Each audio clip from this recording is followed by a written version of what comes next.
And we got this material pack with the xtool as well. So we're going to go ahead and unbox this.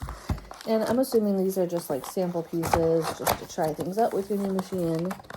Which is kind of cool that they send you it just to see, you know, what you like to work with.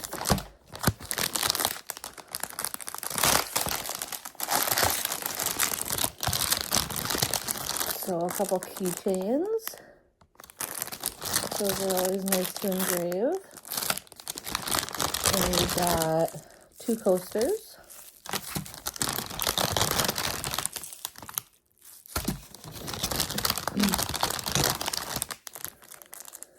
And these little round, I guess they could probably be used as dog or cat animal chains or put on necklaces, but they look good for like some type of dog chain or something.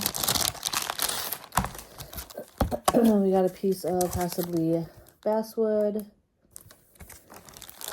a piece of leather, and looks like a piece of acrylic. So good little pieces to start out with, just to try things out and see what you like.